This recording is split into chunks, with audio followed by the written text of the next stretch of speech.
Hello friends, welcome to best technical setting services. இன்றைக்கி நம்ம என்ன பார்க்க போகிறோம் அப்படின்னா, ஈசி அதாவது இன்கம்பரன்ஸ் சர்டிஃபிகேட்டில் எப்படி வந்து ஒரு ஹிஸ்ட்ரி எடுக்க முடியுமோ அதே மாதிரி பட்டாலையும் வந்து ஒரு ஹிஸ்ட்ரி எடுக்கலாம் அப்படிங்கிற மாதிரி சொல்லியிருக்காங்க.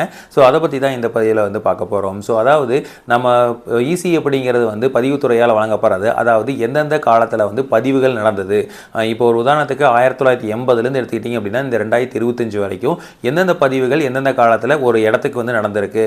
ஒரு எஸ்எஃப் நம்பர், இப்போ எஸ்எஃப் நம்பர் வந்து 17 அப்படின்னு வச்சுக்கிட்டிங்க அப்படின்னா அந்த 17வது எஸ்எஃப் நம்பரில் எந்தெந்த காலத்தில் எந்தெந்த பதிவுகள் நடந்திருக்கு அப்படின்னு வர்றதான் வந்து நம்ம ஈசி இன்கம்பரன்ஸ் சர்டிஃபிகேட் வில்லங்க சான்றிதழ் அப்படின்னு சொல்கிறோம். அதில் வந்து பார்த்திங்க அப்படின்னா யாரெல்லாம் அந்த நிலத்தை வச்சுருக்காங்க, அதோட உரிமையாளர் யார் அப்படிங்கிறதெல்லாம் வந்து தெரிஞ்சிருக்கும். பட் பட்டா எடுத்துக்கிட்டிங்க அப்படின்னா இந்த ப்ரெசென்ட்டில் வந்து யார் வந்து அந்த நிலத்தை வந்து உரிமையாளராக இருக்காங்க அப்படிங்கிறது மட்டும்தான் வரும். ஸோ அந்த மாதிரி இருக்கிறதுனால ஒரு சில பிரச்சனைகள் வந்து நம்ம ஃபேஸ் பண்ண வேண்டியது இருக்குது. ஒரு சில பிரச்சனைகள் அப்படிங்கிறது என்ன அப்படின்னா, நீங்கள் வந்து கொஞ்ச நாளைக்கு முன்னாடி ஒருத்தர் வந்து அந்த நிலத்தை வச்சிருப்பாரு, அதை வந்து பட்டா அவங்க பேர்லேருந்து இருக்கும். அதுலேருந்து வந்து பார்த்தீங்க அப்படின்னா அடுத்தவங்க பேருக்கு வந்து மாறி இருக்கும். அப்படி ஏன் மாறுச்சு, எதனால் மாறுச்சு அப்படிங்கிறது தெரியாமையே இருக்கும். அதாவது ஒருத்தர் வந்து காசு கொடுத்து கூட பட்டா வந்து வாங்கியிருக்கலாம், இல்லை வந்து சேஞ்ச் பண்ணியிருக்கலாம், இல்லை வந்து வருவாய்த்துறை அதிகாரிகள் வந்திருப்பாங்க. அப்போ வந்து விசாரிக்கிறப்போ பட்டா இல்லை, இந்த இடத்துல நான் தான் வந்து இருந்துகிட்ருக்கேன் அப்படின்னு சொன்னங்காட்டி அவங்க வந்து அந்த பேர் எழுதிட்டு போயிருக்கலாம். ஸோ இந்த மாதிரி நிறையா பிரச்சனைகள்னால பட்டா ஒரு பேர்லையும் பத்திரம் ஒரு பேர்லையும் இருக்கிறதுக்கு நிறையா இது இருக்குது. ஸோ அப்போது எப்போ வந்து என்ன மாறுச்சு அப்படிங்கிறத இப்போ ஒரு ஹிஸ்ட்ரி வந்து தெரிஞ்சது அப்படின்னா எந்த இடத்துல தப்பு நடந்திருக்கு அப்படிங்கிறத ஈஸியாக வந்து நம்மளால் ஃபைண்ட் அவுட் பண்ண முடியும். ஸோ அதனால தான் வந்து பார்த்தீங்க அப்படின்னா பட்டாவில் வந்து ஹிஸ்ட்ரியும் வர்ற மாதிரி வந்து இப்போ வந்து கொண்டு வந்திருக்காங்க. ஸோ இது வந்து ஒரு நல்ல ஒரு முடிவாக தான் இருக்குது. ரெண்டாவது பார்த்தீங்க அப்படின்னா இன்னமும் வந்து இது நடைமுறைக்கு வரல.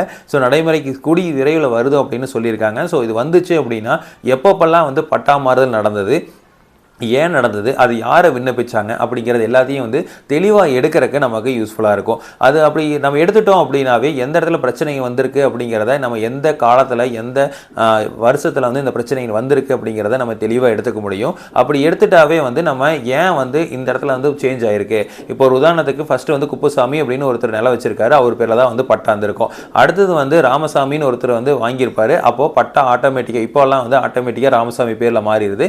இதுக்கு முன்னாடி நம்ம மேனுவலாக வந்து மாற்ற வேண்டியதாக இருக்குது. இப்போ ராமசாமி பேரில் வந்து மாறி இருக்கு.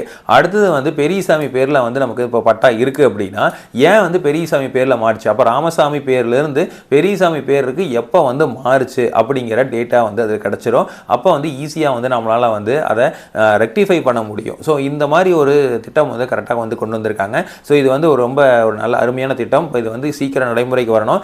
எந்தெந்த பட்டா மாறுதல்களில் எந்தெந்த பிரச்சனை இருக்குது அப்படிங்கிறத ஈஸியாக வந்து நம்மளால் ஃபைண்ட் அவுட் பண்ணிக்க முடியும்.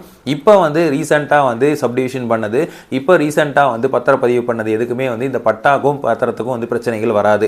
ஏன்னா வந்து எப்போல்லாம் வந்து பட்டா மாறுதல் பத்திரங்கள் வந்து ரிஜிஸ்ட்ரேஷன் நடக்குதோ அப்போவே பட்டா மாறுதல் செய்யப்படுது. அதனால் வந்து எந்த பிரச்சனையும் இல்லை. இன்னும் வரும் காலங்களில் வந்து இந்த பிரச்சனைகள் எல்லாத்தையுமே வந்து ரெக்டிஃபை பண்ணிடணும்.